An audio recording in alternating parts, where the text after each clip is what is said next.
नमस्कार सर। नमस्कार sir. Sir क्या नाम है आपका? मेरा नाम हेमराज है। हेमराज जी कहाँ से आए हो? मैं हिमाचल डिस्ट्रिक्ट हमीरपुर तहसील भोरंज और गांव बगवाड़ से आया हूँ। सर संत रामपाल जी महाराज जी की शरण में आने से पहले आप क्या साधना करते थे? संत रामपाल जी महाराज की शरण में आने से पहले मैं सभी देवी देवताओं की पूजा करता था, एज ए पंडित का काम भी करता था और गुरु ग्रंथ साहब का पाठ भी करता था।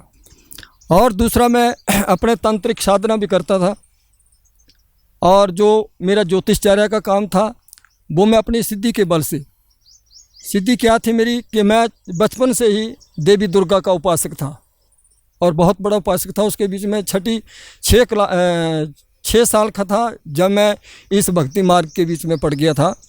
और जैसे ही मुझे घर से भी ऐसे संस्कार मिले कि मैं धार्मिक लाइन के बीच में रहा, क्योंकि मेरे दादाजी जो थे वो काफ़ी बड़े इतना पंडित का काम करते थे और इन चीज़ों के बारे में काफ़ी अच्छे ढंग से जानते थे, लेकिन उन्होंने मुझे इस चीज़ों को नहीं बताया। उन्होंने मुझे सिर्फ एक गुरबाणी का पाठ जो था वो ही बताया था। देवी की साधना जो थी वो मैंने अपने आप से की हुई है, क्योंकि मेरा लगाव ऐसे कोई कुदरती तौर पर देवी से लगा था।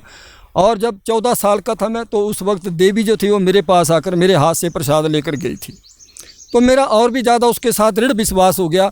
बाद में मैंने आर्मी में भी नौकरी की और उसके बाद घर में आने के बाद जो है तो मैंने पूरा पंडित का काम किया। लोग दूर दूर से मेरे पास आया करते थे।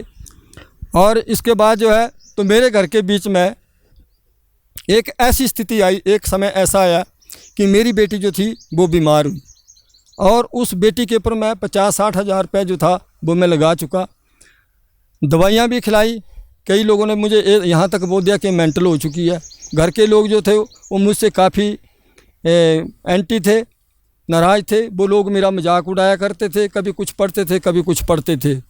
तो मैंने उस लड़की के ऊपर काफ़ी जो था देवी देवताओं के मंदिर में जाकर भी और आगे पीछे जहाँ भी मैं जाता था उस जगह के ऊपर मैंने इलाज कराया। लोग मेरे संपर्क में थे, अच्छे अच्छे लोग जो जानते थे तांत्रिक विधि को, उनसे भी मैंने इलाज कराया, लेकिन लड़की कहीं भी ठीक नहीं हुई।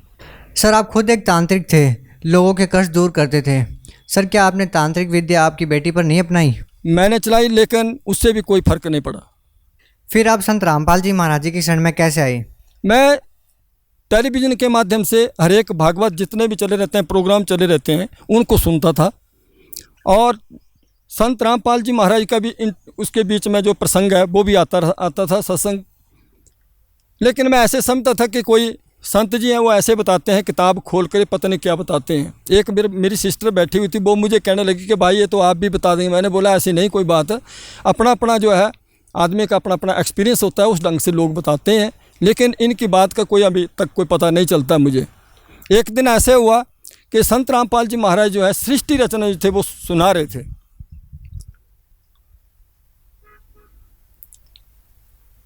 तो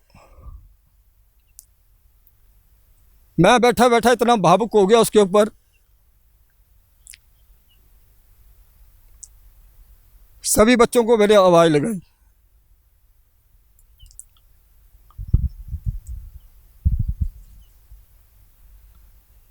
मैंने बोला कि आप नीचे से ऊपर नीचे आ जाओ, यहाँ पर कोई नई चीज़ सुना रहे। सारा पूरा परिवार बैठ गया वहाँ पर, सृष्टि रचना को सुना। और उसी वक्त मैंने एसएमएस किया सतलोक आश्रम बरबाला के लिए। लाइन के ऊपर पट्टी के ऊपर नंबर आते थे और मैंने उस पट्टी के ऊपर नंबर लेकर एसएमएस कर दिया किताब को मंगवाने के लिए। 7वें दिन वो किताब जो थी वो मेरे घर में आ गई। सत्संग सुनकर मेरे में बहुत बड़ा दृढ़ विश्वास हुआ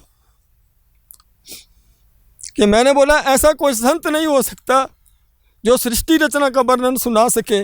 आज जितने भी संत हैं वो अपने ढगौंचराबाजी करते हैं, अलग अलग तरीके से जो लोगों को समझा रहे हैं, भरमा रहे हैं।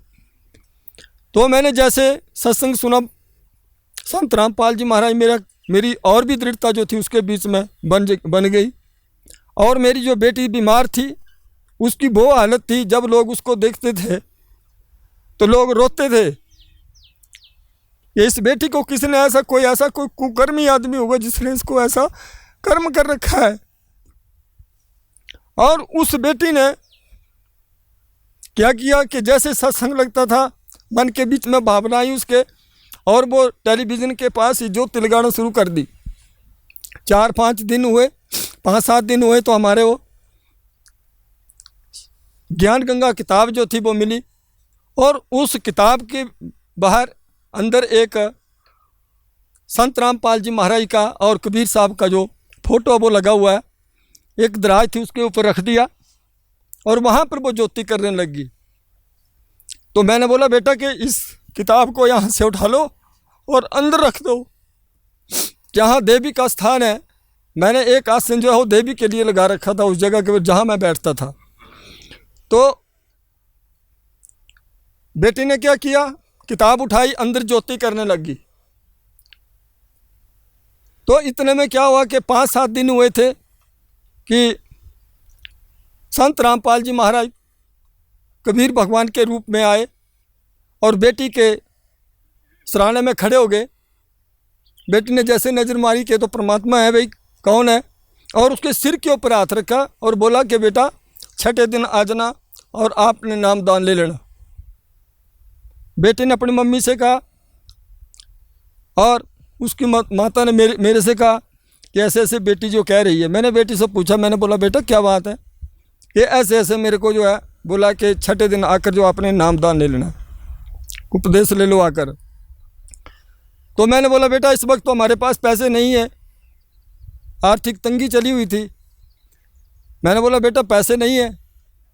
अप्रैल महीने में जैसे हम भंडारा करते थे गुरुद्वारे में, तो मैं क्या जैसे हमारा भंडारा हो जाएगा तो उस वक्त सोच विचार करके हम चल पड़ेंगे, अगर आपको हुक्म दिया परमात्मा तो चलो कोई बात नहीं। सतलोक आश्रम बरवाला में पहुँचे तो जो नियम थे गुरु जी के मेरे पास रखे।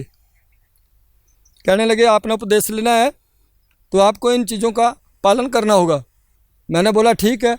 जब जैसे मैं उपदेश पढ़े तो मेरा मन जो था वो दोबारा ग्रसित हो गया उस काल की वजह से, और मन जो था भटकने लगा। तो मुझे याद आई, आवाज़ जैसी आई दिमाग के बीच में कि अरे तू तो बोलता था कि गुरु नानक जैसी भक्ति तुझे मिल जाएगी तो तू सारी चीज़ों को छोड़ देगा। आज तुझे वो चीज़ मिल रही है तो क्यों तू इस चीज़ के बीच में पड़ा के दोबारा जो मैं अपने मन को भटका रहा है। तो ऐसा करते ही मैंने बोला कि मैंने शब्द नाम की कमाई लेनी है, और उसके बाद मैंने उपदेश ले लिया। उपदेश लेने के बाद भक्तों ने वहाँ से बताया कि गुरुजी जो हैं तो आपको दर्शन देने के लिए आ रहे हैं, आप जाइए। मैं चला गया। बेटी की तकलीफ़ थी, जो बेटी थी मेरी वो दूसरी साइड में लगी हुई थी, मैं उरे वाली साइड में था। मैं खड़ा था हाथ आगे जोड़कर। मैंने सोचा कि गुरुजी के मैं आगे अरदास लगाऊंगा,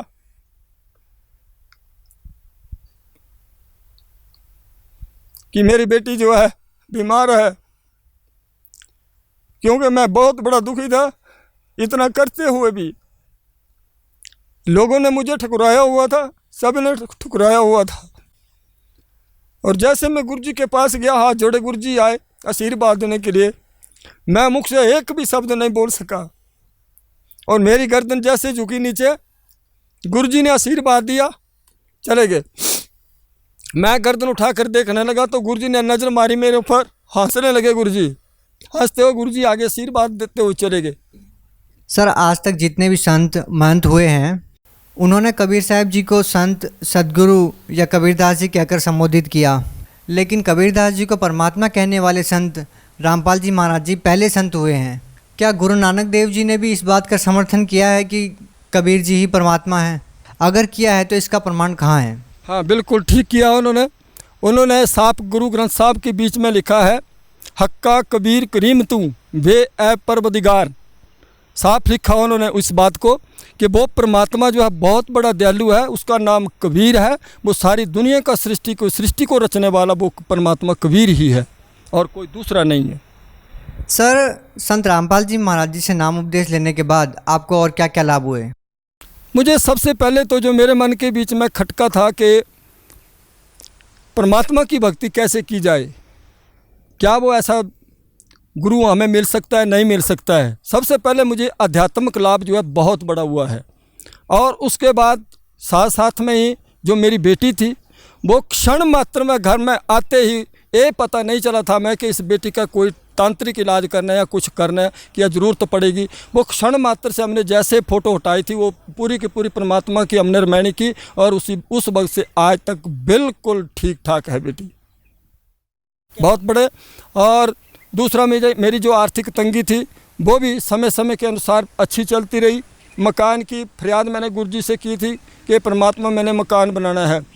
तो उस वक्त गुरु जी ने मुझे कहा था कि संत रामपाल जी महाराज ने कि जब भी आपने मकान का काम करना होगा तो आपने 5 दिन की अखंड ज्योति लगानी।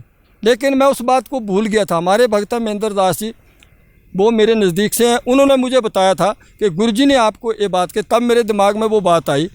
उसके बाद मैंने अखंड ज्योति लगाई और मेरा मकान का काम भी और मैंने ज़मीन भी और साथ में मकान का काम भी मेरा संपन्न हुआ है, वो भी मुझे मिला है। बाकी आर्थिक दृष्टि से मैं सर्विस भी करता हूँ, परमात्मा की कृपा है।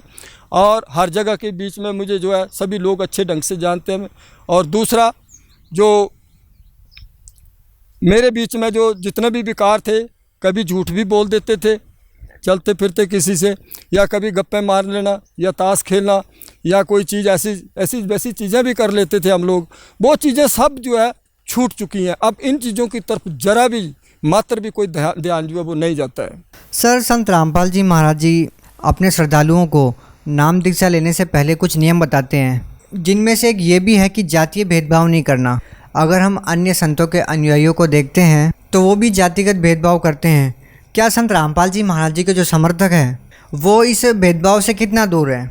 देखो, आज जैसे सतगुरु रामपाल जी महाराज ने साफ कहा है, वेदों के बीच में लिखा है, जीव हमारी जाति है, मानव धर्म हमारा, हिंदू मुस्लिम सिख ईसाई कोई धर्म नहीं है न्यारा। इस विषय के ऊपर कभी कभी मेरी मुसलमानों से भी बात हुई है। हिंदू समाज के बीच में बहुत सारे ऐसे राधा स्वामी के ठेकेदार बने हुए, उनसे भी बात, निरंकारी पंथ से भी बात हुई है। जो लोग हैं उनसे भी कई बार बातें चलती है, लेकिन उनके बीच में बहुत सारा भेदभाव पाया गया। जो संत रामपाल जी महाराज के अनुयायी है, आज उनके बीच में भले चाहे कोई ब्राह्मण वर्ण से हो, राजपूत वर्ण से हो, क्षत्रिय वर्ण से हो, वैश्य वर्ण से, शूद्र वर्ण से हो, लेकिन सब एक हैं। उसके बीच में कभी भी कोई भी किसी प्रकार का वो संशय नहीं है। सर, संत रामपाल जी महाराज जी पर आरोप भी लगते हैं कि उनको संस्कृत नहीं आती, उनको भाषा का ज्ञान नहीं है, तो वो वेदों को कैसे पढ़ सकते हैं, उनके गूढ़ रहस्य को कैसे बता सकते हैं? और संत रामपाल जी महाराज जी अपने प्रवचनों में ज़्यादातर वेदों का ही प्रमाण लेते हैं। आप इस बारे में क्या कहना चाहेंगे? देखो, संत रामपाल जी महाराज के विषय में संस्कृत नहीं पढ़ते हैं, बहुत सारी बातें आई हैं, हमने सुना भी है। लेकिन आज कोई धर्म गुरु, जो जितना भी धर्म गुरु बैठे हैं, जिन्होंने संस्कृति को ठीक ढंग से बाँचा हुआ है, आचार्य की हुई है, संस्कृत पढ़ पढ़ करके श्लोक क्या मार मार के लोगों को भरमा रहे हैं, आज वो लोग क्यों नहीं नज़दीक आते हैं? वो बात तो करें संत रामपाल जी महाराज से कि किस वेद के बीच में कौन सा वाक्य ऐसा है जो आपके वेद का झूठ लिखा हुआ है। उस वाक्य के तो बताए, लोगों को बताए पहले कि कौन सी बात ऐसी है। संस्कृत कहाँ कबीर साहब थे जब दुनिया के बीच में आए, कितने पढ़े थे? रविदास जी थे, कितने पढ़े थे? गुरु नानक जी थे, कितने पढ़े? उन्होंने कोई PhD नहीं की थी। लेकिन आज उन धर्मानुशास्त्र जो शास्त्र हैं उनके बीच में अगर देखा जाए, ऐसे ऐसे श्लोक लिखे हुए हैं, इन आचार्यों को उनके बारे में कुछ भी पता नहीं है, ना तो ये जानते हैं। और आपको जैसे ही पता भी है, पहले डिबेट जो था वो एक मुसलमान धर्म से डॉक्टर जाकिर नाइक हुए हैं, उनको भी उन्होंने भी बहुत बड़ी चुनौती हिंदुस्तान के बीच में दे रखी थी। मैं सभी भारतवासियों को और जितने भी भारतवासियों के बीच में जो भी शंकराचार्य हैं, मठाधीश हैं, धर्मगुरु बने हुए हैं, मैं उनको इसके बारे में बता देता हूं कि अगर हमारे देश के ऊपर कोई भी आपत्ति आएगी तो हम एकदम जो है अपना सीना तान कर जो है अपनी लड़ाई के लिए तैयार हो जाएंगे। आपको एक मुसलमान धर्म का अनुयायी जो है तो चैलेंज कर रहा है कि जो मुझे झूठा साबित कर देगा मैं अपना आप को बदली कर लूँगा। क्यों नहीं? किस धर्मगुरु को ऐसा इस बात का पता नहीं था? शंकराचार्य को भी पता था, ऋषि मुनियों को पता था, सब लोगों को पता था। जितने भी धर्मगुरु, राधा स्वामी, निरंकार, बाल योगी मठ और जितने भी कोई भी हंसा देश वाले थे, इन सब को पता था कि एक मुसलमान जो है हिंदुस्तान को चैलेंज कर रहा था। आपने देखा होगा संत रामपाल जी महाराज ने उसकी चुनौती को स्वीकार किया था कि आप जब मर्जी आइए मेरे पास डिबेट कीजिए, लेकिन आपको एक बात मानना होगी कि आपने एक वादा किया है कि अगर जो मुझे झूठा साबित कर देगा मैं अपने आप को बदली करूँगा। और उनके लिए बोलिए था कि आप जब मर्जी मेरे पास आइए और डिबेट कीजिए। शास्त्रानुकूल जो भी साधना है, जो भी विचार हैं, जो भी भक्ति है, संत रामपाल जी महाराज के आगे कोई भी किसी के पास नहीं है। उस दिन से वो डॉक्टर जाकिर नाइक हुसैन का पता भी नहीं है वो कहाँ है, छुप गया वो, उसका कोई पता नहीं है। सर, संत रामपाल जी महाराज जी के श्रद्धालु अभी भी उनके दर्शनार्थ हिसार जाते हैं। कुछ मीडिया के लोगों द्वारा ऐसा कहा जाता है कि संत रामपाल जी महाराज जी के श्रद्धालुओं का अभी भी उनका हिसार जाना एक अंधभक्ति का प्रमाण है। सर, आप क्या कहना चाहेंगे इसके बारे में? बिल्कुल, हिसार में हम कई बार जा चुके हैं। आगे सर, क्यों जाते हैं वहाँ पर आप? हम जाते हैं, हमारे गुरुजी हैं, परमात्मा है, हम उनको परमात्मा का रूप मानते हैं। उनकी सद्भक्ति के कारण जो उन्होंने हमें सद्भक्ति दे रखी है, आज हिंदुस्तान के इस वर्तमान युग के बीच में वो समय चला हुआ है कि ये समय आगे पाप की घड़े के बीच में डूबने वाला है। इससे बचने के लिए हमें जो भक्ति परमात्मा की दे रखी है वो भक्ति जो है शिरोमणि है और उससे आगे कोई भी भक्ति नहीं है। इसलिए हमारा खिंचाव जो है कुदरती तौर के ऊपर परमात्मा के आगे और संत रामपाल जी महाराज की कृपा से जो है बना हुआ है और हम जाते रहेंगे। इसके लिए हमें कोई डरने की ज़रूरत नहीं है। सर, जो लोग आज भी तांत्रिक का काम करते हैं या फिर जो लोग तांत्रिकों के बीच में फंसे हुए हैं, आप उन लोगों के लिए क्या संदेश देना चाहेंगे? तांत्रिक लोग जो है, मैं तो उनके लिए संदेश देना चाहता हूँ कि आप इस तंत्र मंत्र की साधना के बीच में ना फंसे। इस समय वर्तमान युग के बीच में इस वक्त ये जो वक्त चला हुआ है, आपको पूर्ण गुरु जिसको सतगुरु कहते हैं वो अवतरित हो चुके हैं, वो आ चुके हैं। उनके ज्ञान को समझें और उनके ज्ञान को पढ़ें, शास्त्रानुकूल जो है साधना करें। तंत्र मंत्र की साधना के बीच में कुछ भी नहीं रखा है, मैंने करके देख लिया है, सब व्यर्थ है। जीवन को मोक्ष की प्राप्ति करवानी है तो सिर्फ संत रामपाल जी महाराज के आगे जाकर नतमस्तक होकर जो अपना उपदेश लें और उनके ज्ञान को समझकर अपने परिवार को भी सफल बनाएं। सर, संत रामपाल जी महाराज जी अभी जेल में है, तो उनसे नाम दीक्षा लेने के लिए क्या व्यवस्था की गई है? संत रामपाल जी महाराज ठीक जेल के बीच में नहीं है, वो हमारे साथ साथ में है। हमें महसूस होता है कि परमात्मा हमारे साथ है, गुरुजी हमारे साथ हैं। नाम दीक्षा लेने के लिए संत रामपाल जी महाराज की तरफ से भक्तों को जो है आदेश दिए गए हैं। जगह जगह के ऊपर जो है तो नाम उपदेश स्थल जो है वो खोल रखे हैं और टेलीविज़न के माध्यम से एक पीली पट्टी चलती है। उस पीली पट्टी के ऊपर भी जो है तो नंबर है, फ़ोन नंबर है। उन नंबरों के ऊपर आप फ़ोन मिलाएं और अपना जहाँ भी आपके नज़दीक कोई नामदल स्थल है उस जगह के ऊपर जाकर जो है आप जो है अपना उपदेश लेकर अपने को कल्याण करें। बहुत बहुत धन्यवाद सर। सच।